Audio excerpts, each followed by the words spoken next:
Hi, it's Maria. Now we're going to do number 46 in the Forgiveness to Love. And the title of today is Forwarding Mail to Throw Litigation. And so you're going to find this really interesting because I had no idea. And so I want to share it with you to see if any of you have experienced anything even close to this. But most of you don't really know me. And so if you did know me, you'd know that I'm generally a very calm and a very patient person. But you know what? I have seen going through so much of what many of you have actually witnessed as well, although, it might be to a much lesser degree, let's hope. And so what I have seen is going on in this great country of ours deeply saddens me. It truly does. And so the truth is, that we really need to get our country back on track because there's so much criminality and corruption that has overtaken our sensibilities, and we need to put our citizens first because that is truly what makes a good country, is the people. It's like you can't have a good soup unless you have good ingredients, right? And so I feel the same way about the United States of America. It's a fabulous country, but the country is the people, and we want justice and fairness for all, and there are good and honest citizens that want to serve for the betterment of humanity. And so believe me, there are oodles and oodles of people who are out there in limbo because they really don't know how they can really make a mark or how they can help the situation. Do we course correct? Because if we do, then at least we've taken responsibility and we are going in a different direction. Otherwise, if we just take the opinion that if money talks, then we're just in overwhelm. And because many of us have our own issues related to that. And so if that's the case, then really only divine intervention, right, is the only thing that can save our world. Because otherwise, we have to just abdicate our power to someone else because there's only so much we can do as private citizens, and millions of us are blocked from the justice that we deserve. And it's really weird because some of the millions that are blocked are actually very wealthy people. And some, their wealth has been stolen, right? And you've heard my story ad nauseum about it. Yet it seems that slowly and each and every day, I get like some new epiphany, and it's so bizarre because I think, okay, well now I know more than enough, and yet all of a sudden someone will tell me something else, or I'll read something, or I'll hear something anyway. So many of us, though, that have lost our money, that have through criminal procedures and such, we can't even afford a roof over our heads. So when we should be able to buy a small town, if you know what I mean. Didn't Dolly Parton or some celebrity or something, she bought a town? Anyway, it's kind of an exaggeration that we can buy a town. Yet there are people that have that are worth a lot of money, and yet there's been a lot of legal manipulation to separate them from their money. It's kind of a nice way of saying it, isn't it? And so many have been pushed to despair. And so certainly in my case, I was never notified about the distribution of the estate. And so that in and of itself is criminal, right? I mean, if there's a hearing and you don't even know about it, and you're living, halfway across the country, how in the world are you supposed to defend yourself? And then, notwithstanding the fact that you can't find a lawyer who will have anything to do with you because they've been told that they're not allowed to represent you. And so anyway, it just goes on and on. And but in terms of not being able to be apprised of the situation and to know of the litigation that's going on, to know when the motions and hearings and things like that are being filed. It reminded me of my father when all of a sudden he disappeared for 6 weeks. One morning I went to his condo because it was on the same floor as mine, and I used to see him daily. And I had a key and I walked in and he was gone. And yet his breakfast dishes were on the table and the mail was there and the refrigerator was full and the coffee pot was there. And all of a sudden he was gone. And I looked and his car was in the parking lot. And so I started calling people. I called his cell and there was no answer. I called, his brother in California. I called neighbors in the building. I called my cousins. I called relatives. I called his friends. No one acted like they knew nothing. They said, oh, don't worry, he'll show up. And I thought, that's so weird. And then I started calling hospitals, and I started calling the police, and I started calling like elder care, and I started calling, what was it? AARP or whatever else they told me to call. One would say, well, why don't you try this and see if they can tell you what agency would be a good one in order for missing persons. But I called the police and they said, oh no, you have to wait 30 days or 60 days or 90 days or something. And I said, you've got to be kidding. What happens when there is someone missing? I mean, you guys are on it like that. And so anyway, they wouldn't even take a report. But that was kind of the same thing with I couldn't get any answers in terms of hearings or motions or anything regarding my estate. And I'd say, well, I'm to inherit all this money. And so who do I talk to about that? Because my sibling was the executor. And only because we thought it best that I be taken off as a co-executor because we were both executors. However, my father was concerned that my ex was going to try to finagle his way into the estate through me, like sue me, and then he'd file a lawsuit through me as the co-executor of the estate. And so my father said, I think it's just better if we'll protect your interest. Because it didn't change the beneficiary at all, my status as a beneficiary.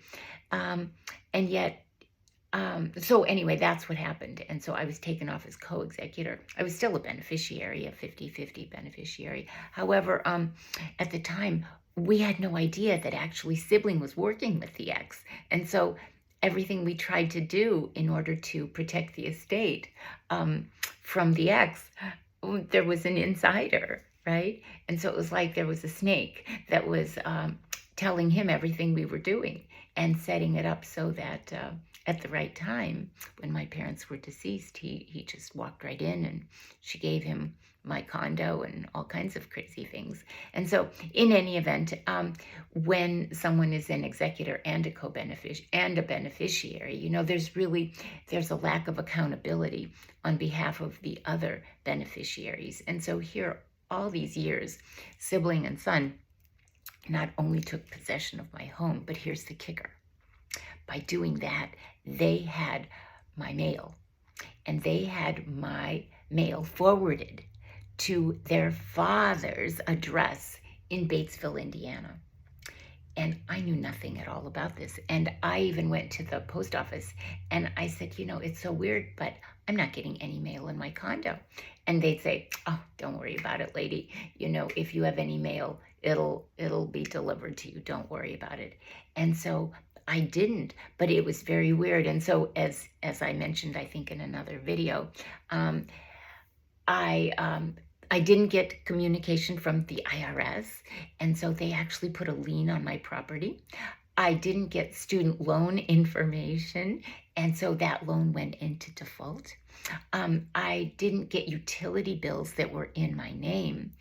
And so for, 2 years after they had changed the locks on my condo, I was being charged for utilities that they were using, but I wasn't getting those bills so that I could call and just say, excuse me, but you need to take my name off because I'm no longer living there. And my home was stolen from me. So you need to, you need to send the bill where it belongs. But I just knew nothing about this. And so what happens is if you forward the mail, then all of a sudden, you can really, really mess someone's credit up. And so you just go to court, right? So what they did is they went to court and with bogus documents and forged documents and whatever, and they had a motion for default, even stating that they actually believed I was homeless. And so they actually wrote that in the in one of the pleadings that kind of went along with the trust that was worth millions and millions of dollars. And they actually wrote, well, we believe that she might be homeless. And I thought, oh my gosh, that takes a lot of nerve, doesn't it? Fortunately, I can see the humor in it, but it's disgusting, really, when you think of how low can people get, how greedy can people get, what kind of snakes can they be to be, it was mean and cruel, and yet, you just have to say, oh well, that's who they are, and I'm not going to go to that depth. That was just, I would never do that. That's, we need to take the high road, right? And so we just say, okay, so you want to write that in and take it all. Well, I think I do believe in a higher power, and I do believe that we are all held accountable in some way, shape, or form, truly. And so so you go to court and you have these documents and you file for a motion for default, and then you don't tell me about it, right? So I know nothing about this motion being heard, and then you change the locks, and the judge says, okay, so meanwhile someone takes over, and they forward the mail to an address in Indiana. And so I didn't have that mail, and I didn't show up for court.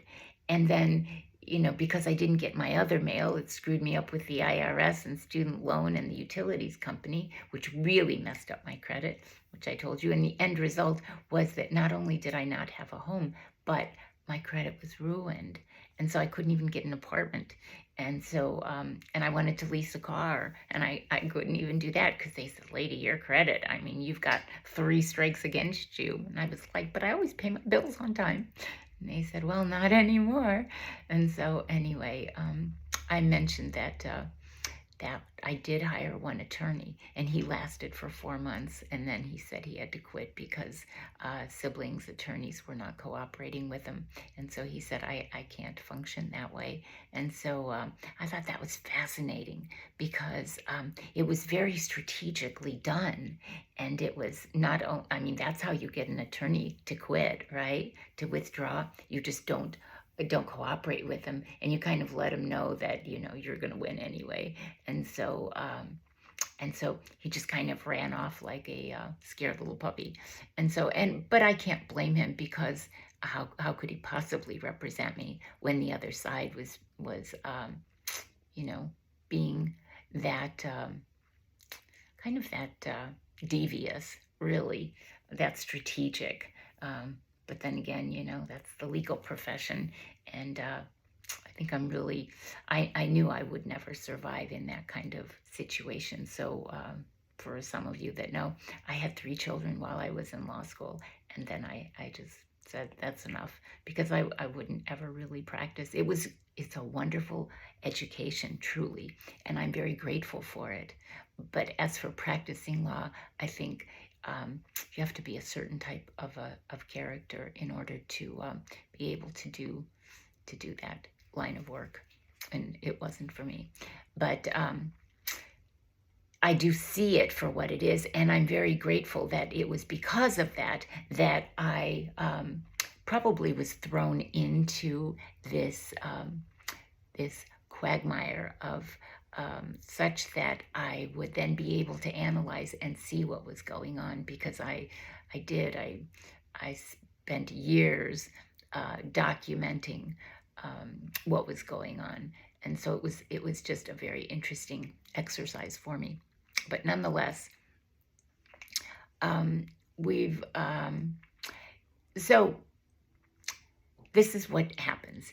You steal someone's home, right? And you write all these bogus documents and you go to court, and you don't, you change their address, right? You take their address and you forward it. And then you forward the mail. And then you go to a judge and you say, they defaulted on it, right? And so, and you can't go near your home or they'll call the police. And so, and you know, this was a lovely condominium building with luxury condos and such, that where the people know everyone else. And so they really don't want to see flashing lights and police cars right by the front lobby door, right? And so we had enough already when there was a Clearwater stalker who was working for the ex, and he came to the parking garage one day. It was actually up Martin Luther King's Day.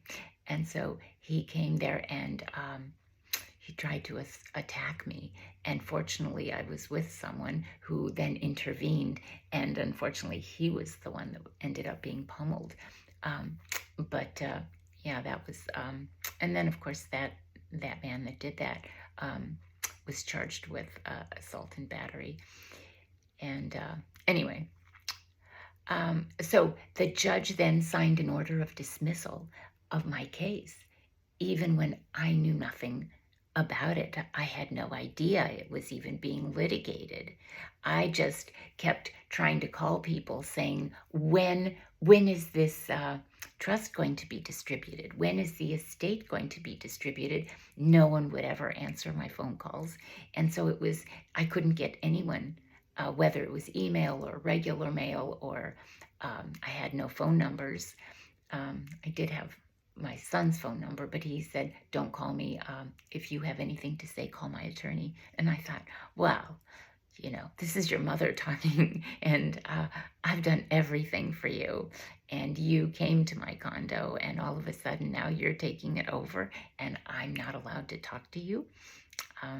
And so I thought, well, you know, Carmen's going to be paying him a visit, I think. And unfortunately, I think that's a really sad thing, to be so disrespectful to a mother who loved you more than life itself, truly. A good mother that that's so nurtured and cared for her children. And yeah, I still have happy memories. And despite whatever they have done in the interim, that's really on them. I just don't want to have any bad feelings about it. Of course, I'm not going to let them back into my life, right? Because I've seen what they would do to someone that I'm sure that they wouldn't even treat a stranger the way that they treated me. And so to steal everything, even when I was walking the streets and hungry and I had no car, no home, no nothing, no bank accounts, nothing, they cleaned me out. And so I thought, you know, I have seen the side of people that that all I can do is really pity. I can really pity them, and I can see that they are so wounded. And so it's because of those wounds that that they behave the way they do, because I know that I raised my children to behave in integrity. And I don't really know what happened to all that goodness that they were raised with. But that's really up to them and their God. It's, you know, children come through us and we don't own them. And so children have their own path, just as we have had our path, and we make our choices, and so they make their choices too. And so, and then of course, we live with our choices. We live with the consequences to our choices. And so it all works out in the end. And I always remembered that their father would say, I can buy anyone and anything because everyone has a price. And I'd say, oh, come on, Scott. No, I don't believe that, because I really believe that there are highly ethical people who would just tell you to get lost. And actually, and I'd remind him that his first employer in New York um, told him just that when he threatened to sue, when he was being fired. And and so I don't believe he was sue happy way back then. Yeah, let's just keep it at that. And so, and he'd just laugh at me, and he'd say, "Oh, Maria, you just don't even know what kind of family you have." And he was absolutely right. I had no idea that he and my sister were working behind the scenes together. And I don't know. I guess like attracts like, right?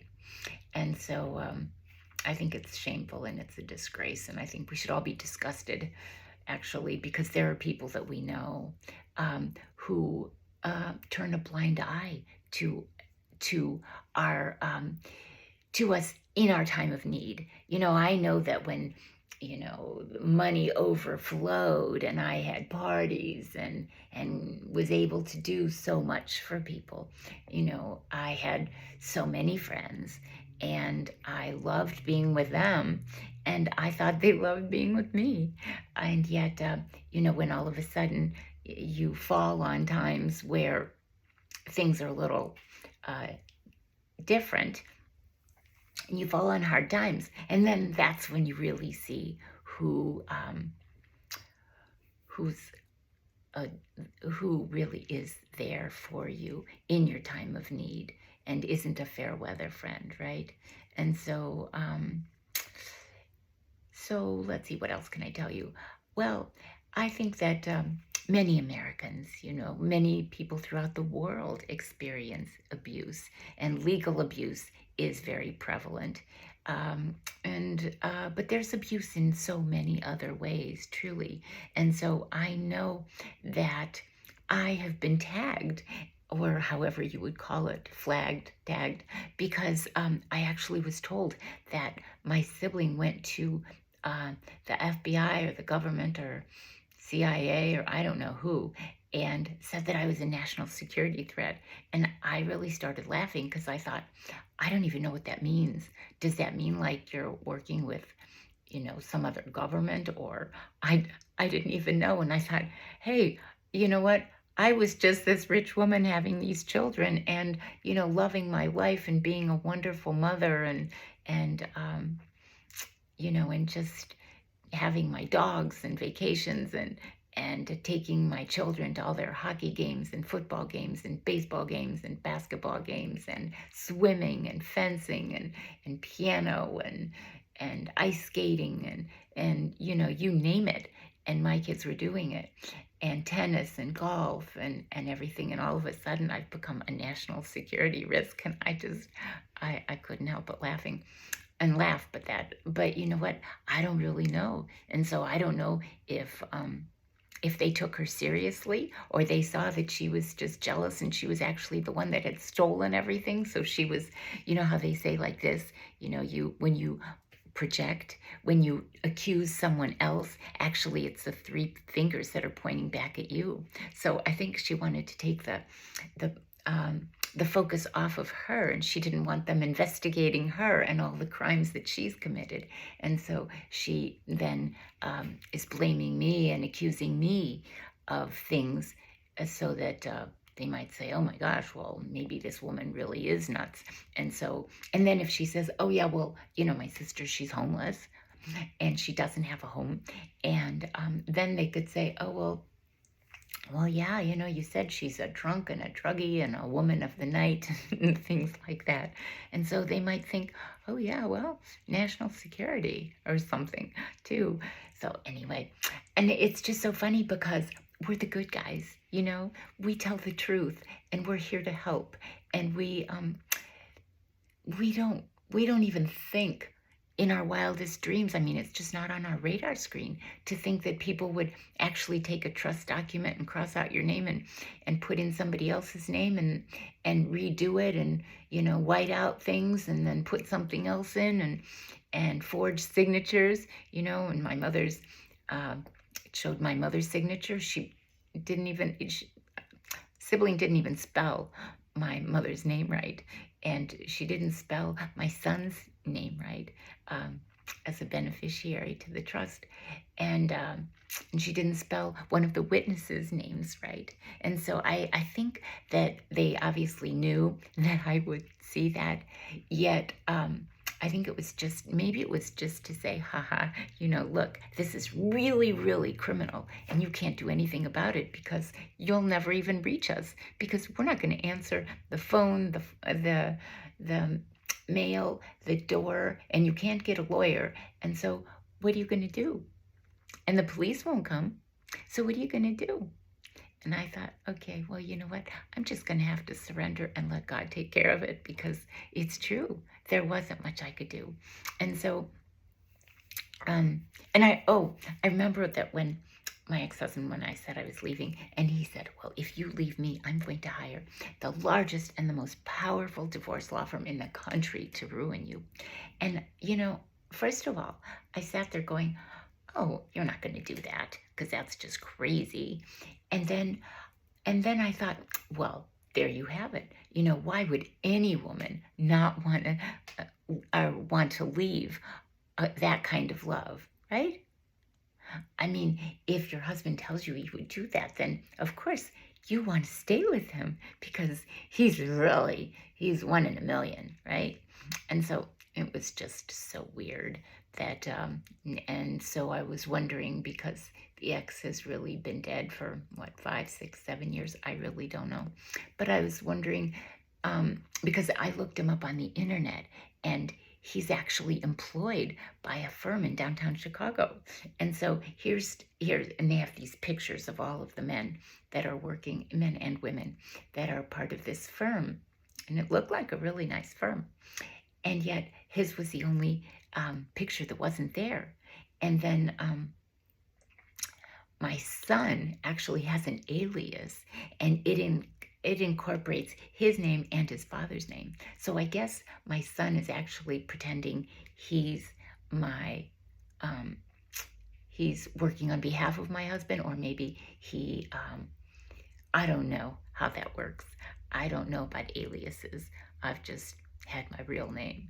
I'm not out here to fool anybody. But I didn't know if that was the charade, just to keep me thinking that maybe he's still alive. And so they've got, him working as an employee of this firm after he's, been dead for years, I guess. So I've been told. I really don't know.